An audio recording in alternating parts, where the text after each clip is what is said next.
Namaste, I am Dr. Vivek, Senior Consultant at Shekar Eye Hospital. Today, I will be talking to you about a unique situation or a question that typically might arise. That can your eyes actually show other bodily problems?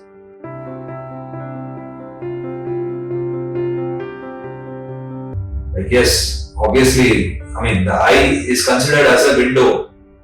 So, just like there is a window of a house, the people inside the house can see through the window the world outside, and the people outside the house can actually see through the window into the house. So it's like we can actually, just the individual who is seeing through the eye can see the world outside, we can see the world inside. So obviously we can find out about various conditions inside the eye. The eye can be a clue to the diagnosis of various conditions. Not only when we do a retinal examination or anything, even the surface of the eye can give us a lot of clues. The eyelids, the eyebrows, and the tissue behind and around the eyeball can give us a lot of clues about the disease condition. In fact, there have been instances amongst all us eye specialists where we have diagnosed systemic conditions, that is bodily problems, based on our eye presentation. The person comes to us with an eye problem and we do an evaluation and detect the test. Most commonest being diabetes, where people come with blurred vision or distorted vision or broad subfloaters and things like that. And we have made a diagnosis of diabetic retinopathy, and hence when we get it checked, they have found out to be diabetes. Typically thyroid, where people presenting with prominent eyeballs and watering and eye strain and things like that, and when we subject them to a thyroid blood test, typically T3, T4, TSH and all that, they turn out to be wherever they are in the spectrum of the disease, they are either hyper or U or hypothyroid. So these even hypertension related problems are also found out on the eye. When you present with some blurred vision or a distortion in vision and you evaluate the patient, they turn out to be hypertensive or high blood pressure, which they might either have ignored or they never knew about it.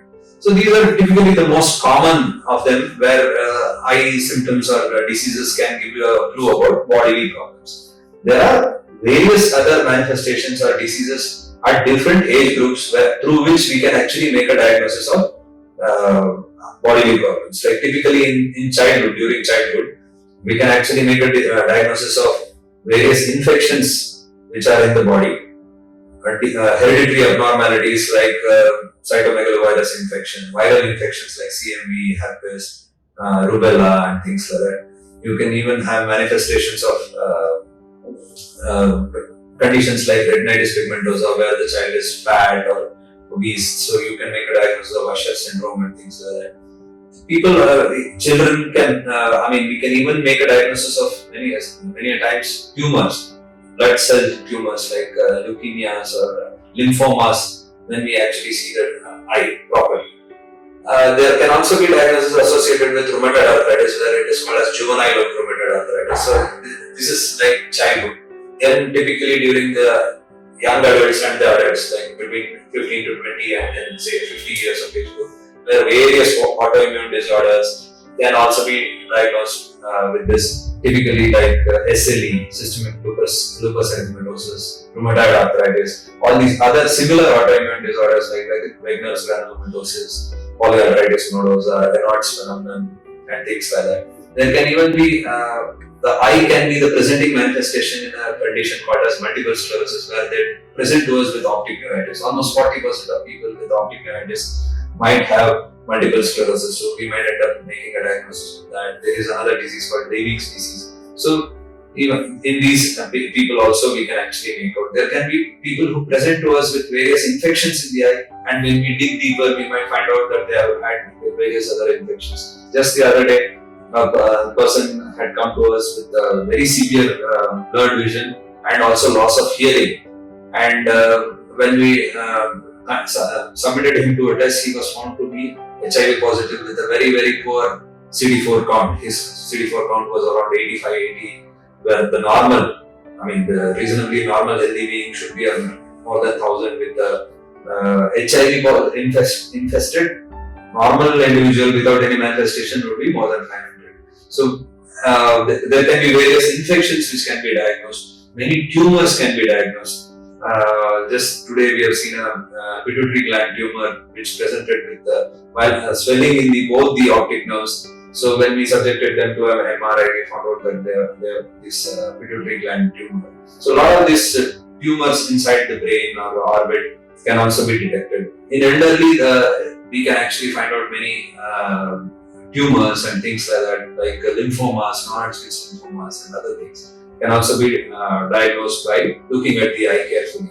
So the clue is that we have to keep the options open. It's just not when a patient visits an eye doctor, the eye doctor has to keep the options open, because the patient won't present to us saying that, okay, I have this problem now, do you have an eye association with this? They would just present to us with their problems. It is our job to actually look for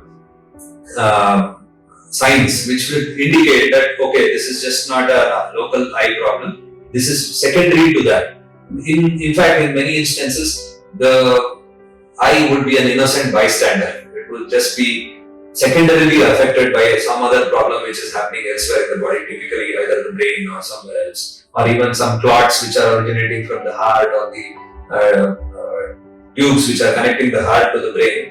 If there are clots which are getting dislodged and they come and affect the eye, so it's like there is no primary problem inside the eye, but it can get affected by these other issues. So yes, there are a lot of these issues which can be detected when you actually examine the eye well. So it has to happen. Many times people do get shocked that I have come for primarily an eye problem, but this doctor is suggesting so many other things, and then they get disappointed that we finally did not do anything to the eye at all.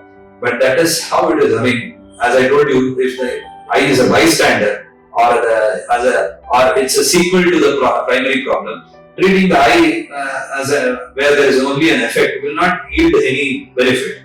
Or rather, many times it would be a hit and run case. Like there is nothing much for us to do. But whereas if we don't treat the primary problem, or if we don't take care of the primary problem, these kind of problems can happen in various organs of the body, which will again limit their functional capabilities going forward. So many times we will just make a diagnosis and educate them about their condition and then leave them alone. So people have to understand that there is only so much that we can do in such situations. But at least we have come to a diagnosis, and this is very important in respect that we have to prevent further complications. So hopefully this session about eye being a clue to bodily problems was informative. Thank you so much. May God bless you all and stay healthy. Thank you.